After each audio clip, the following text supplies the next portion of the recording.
Is this the future, like in your opinion, Christina, of where retailers are headed? It's definitely, I think, where the future is going. And it's going to be up to the retailers on what that looks like. Hi there, this is Brian Choi, Managing Partner and CEO of the Food Institute. We're here at Groceryshop 2025. One of the big themes here at the show is the grocery shop of the future. And we're at VusionGroup's booth here. I have with me Cody Smith and also Christina Rodriguez. Welcome to the program. Thank you. We're really excited to be here. All right, so you guys really developed the next generation when it comes to ESLs, display technology.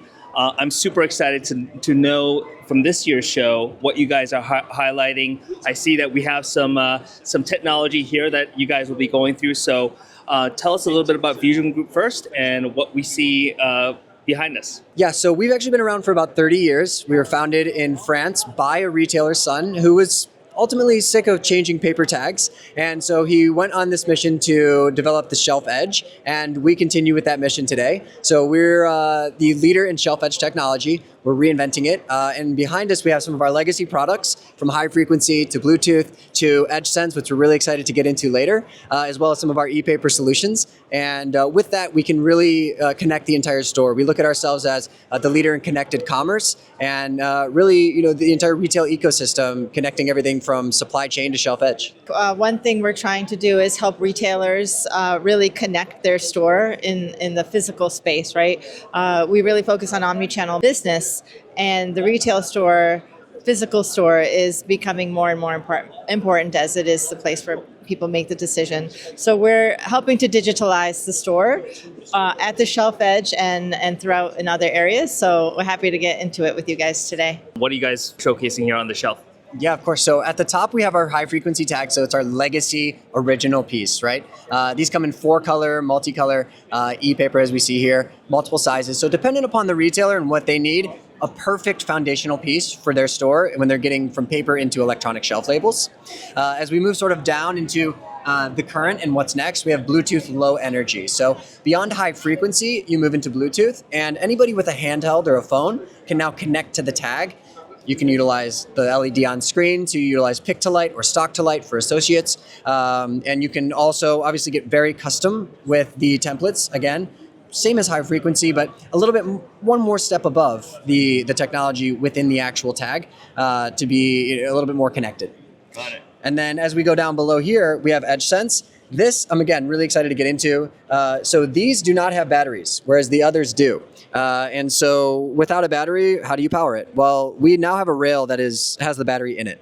And so it's a really exciting piece of technology. It's the backbone of connected retail. We are really reinventing the way that retailers approach the shelf with the Bluetooth technology involved, but then also looking into planogram compliance, geolocation, proximity, and really empowering the associate and ultimately trickling down to the customer for a better overall shopping experience. So what we're looking at here is the 𝗟𝗲𝘁 platform by VusionGroup.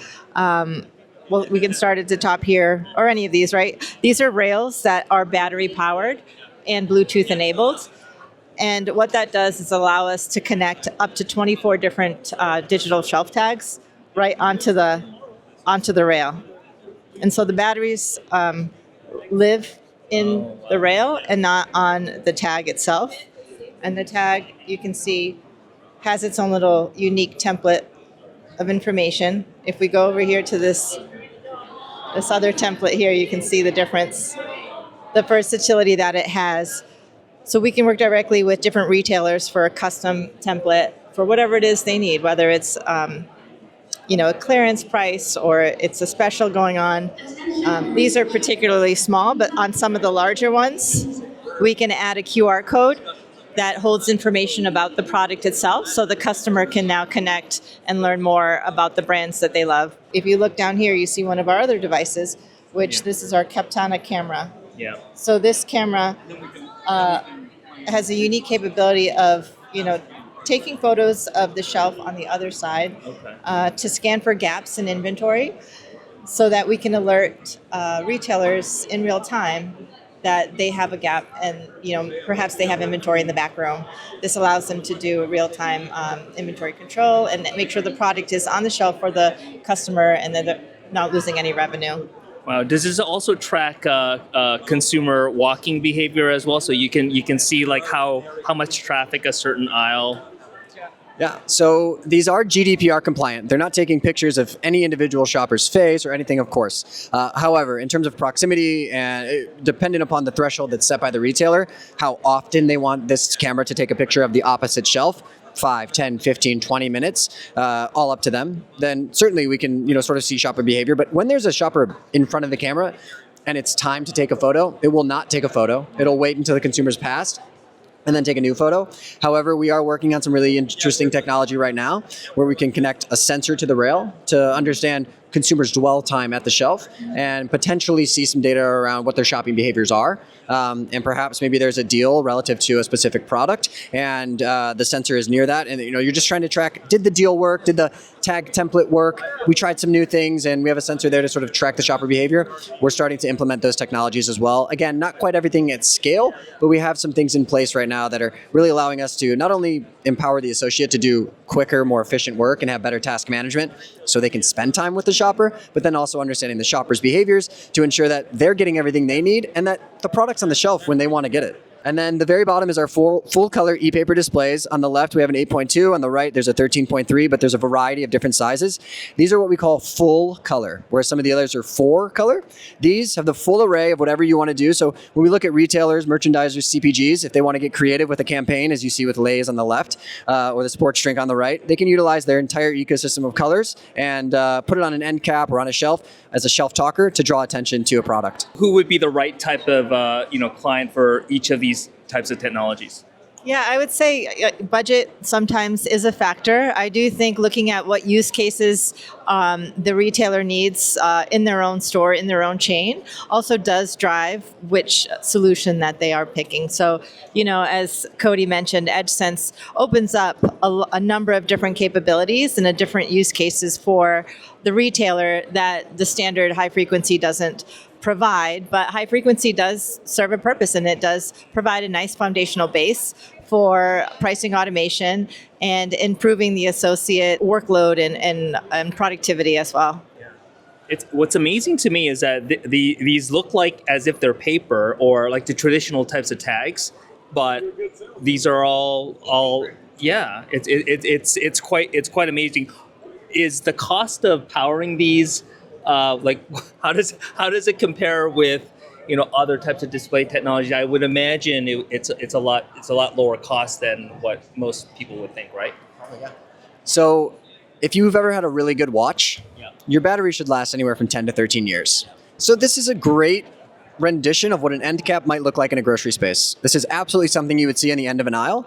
And what we've done here is included a dynamic engage rail at the top. This is LED video. You can customize it specific to the product that you want, and you can also change it via Wi-Fi, so it's immediate, right? For example, if right now I run out of the Bare Naked granola and I want to switch it to the 𝗓𝗡𝗂𝗏𝗂𝗏 up top, I can do that in a matter of minutes.